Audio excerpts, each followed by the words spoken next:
warahmatullahi wabarakatuh. Perkenalkan, saya Mardianur dengan NIM 25710344640 dan rekan saya pada hari ini.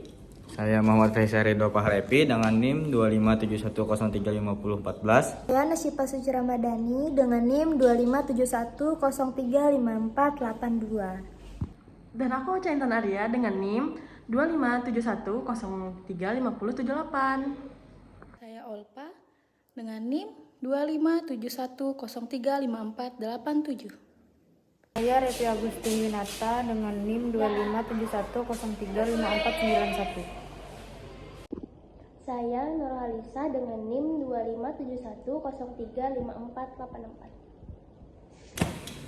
Sebelumnya, perkenalkan kami dari kelompok 2 Farmasi C. Di sini kami ingin mempresentasikan hasil tugas kami yang diberikan oleh Ibu Halida selaku pengampu mata kuliah Farmakologi Sistem Saraf Hormonal, di mana kami membahas mengenai obat tiroid, kortikosteroid, dan hormon reproduksi. Dan akan dilanjutkan oleh rekan-rekan saya. Latar belakang kesehatan sangat dipengaruhi oleh keseimbangan sistem endokrin, sistem kelenjar yang menghasilkan hormon untuk mengatur metabolisme, pertumbuhan, reproduksi, dan respons tubuh terhadap stres. Gangguan produksi hormon berdampak langsung pada fungsi seluruh organ tubuh. Obat tiroid mengatasi hipotiroidisme dan hipertiroidisme melalui terapi pengganti atau antitiroid. Kortikosteroid efek antiinflamasi, anti-alergi, dan imunosupresan untuk berbagai penyakit. Hormon reproduksi, kontrasepsi, terapi infertilitas, menopause, dan gangguan hormonal. Penggunaan obat hormonal yang tidak tepat dapat menyebabkan ketidakseimbangan hormon dan komplikasi serius. Pemahaman farmakologi hormonal sangat penting bagi tenaga kesehatan. Pengertian dan fisiologi obat tiroid. Kelenjar tiroid terletak di anterior leher, berbentuk kupu-kupu, menghasilkan hormon T3, triodotironin, dan T4, tiroksin, yang mengatur metabolisme, suhu tubuh, pertumbuhan, dan sistem saraf. Produksi diatur oleh mekanisme umpan balik hipotalamus, TRH, hipofisis, TSH, tiroid.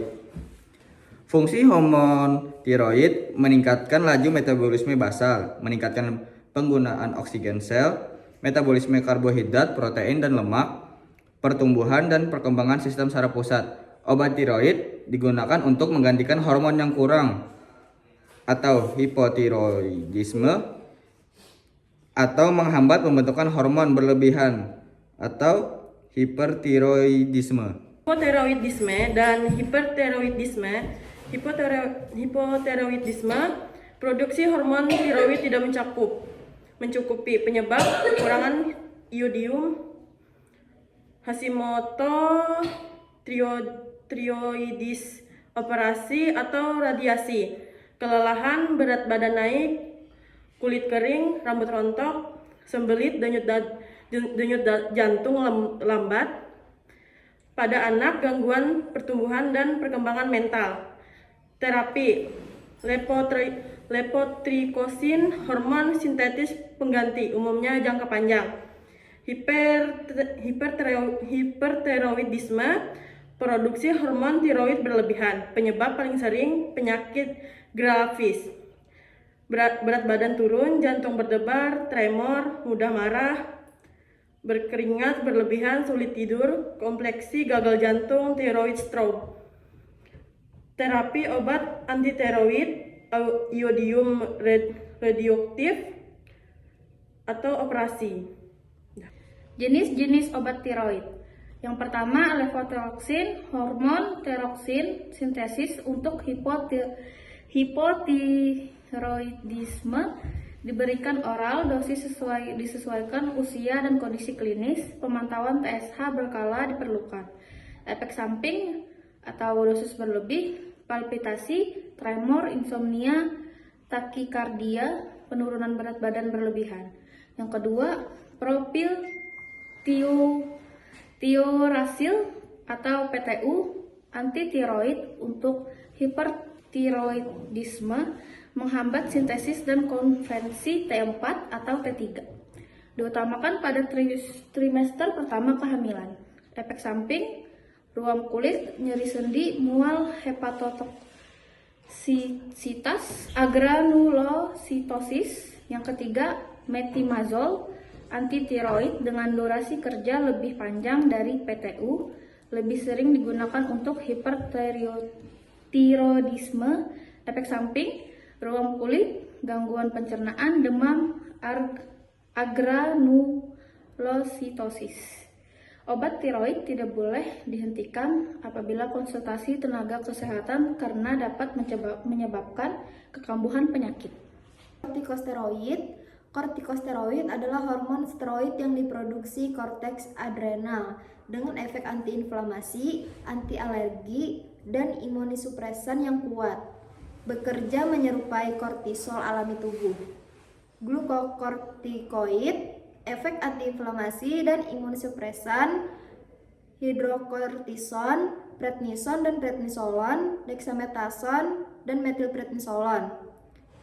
Mineralokortikoid mengatur keseimbangan natrium dan cairan tubuh seperti fludrokortison. Mekanisme kerja menghambat mediator inflamasi, prostaglandin dan leukotrin, menekan sistem imun, mengurangi permeabilitas kapier, dan menstabilkan membran sel. Adapun indikasi atau cara pemberian dan efek samping kortikosteroid. Penyakit pernapasan, asma, PPOK, alergi saluran napas, penyakit kulit, eksim, psoriasis, dermatitis. Cara pemberiannya oral atau tablet sirup. Yang kedua intravena dan intraartikular. Yang ketiga topikal, krim atau salep. Yang keempat inhalasi. Autoimun dan alergi, lupus, reumatoid, artritis, shock anafilaktik, urtikaria, dermatitis, kegawat daruratan, edema cerebri, krisis adrenal. Efek samping jangka panjang, osteoporosis dan kelemahan otot. Yang kedua hiperglikemia, Mohnpes, sindrom Cushing, mudah diinfeksi, hipertensi, insomnia, dan perubahan mood. Hormon reproduksi, pengertiannya dan jenis. Hormon reproduksi mengatur fungsi sistem reproduksi pria dan wanita, diproduksi dan di hipotalamus, hipofisis, ovarium, dan testis. Ketidakseimbangan hormon reproduksi dapat menyebabkan infertilitas, gangguan menstruasi, PCOS, dan menopausi dini. Estrogen diproduksi ovarium, mengatur siklus menstruasi, ovulasi, kepadatan tulang, dan karakteristik seksual wanita. Digunakan pada pil KB, terapi menopause, dan gangguan menstruasi. Progesterone, si corpus luteum dan plasenta, menyiapkan rahim untuk implantasi dan mempertahankan kehamilan. Digunakan pada kontrasepsi, infertilitas, dan pencegahan keguguran. Testosteron diproduksi testis, mengatur pembentukan sperma, libido, massa otot, dan karakteristik seksual pria. Digunakan pada hipogonadisme dan terapi pengganti hormon pria. Kontrasepsi hormonal dan terapi suli hormon. Kontrasepsi hormonal menggunakan estrogen atau progesteron untuk mencegah kehamilan dengan cara menghambat ovulasi, mengentalkan lendir serviks, dan menghambat implantasi. seperti pil KB, suntik KB, implan, atau patch hormonal. Efek samping seperti mual, gangguan menstruasi, sakit kepala, perubahan berat badan. Terapi suli hormon atau HRT diberikan pada wanita menopause untuk menggantikan estrogen yang menurun, mengurangi gejala seperti hot flashes, kekeringan vagina, gangguan tidur, dan osteoporosis.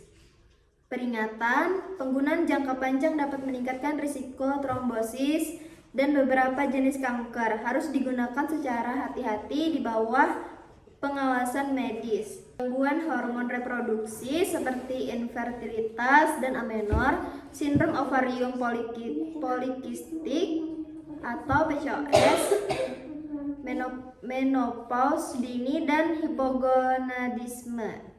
Kemudian yang terakhir ada kesimpulan dan saran.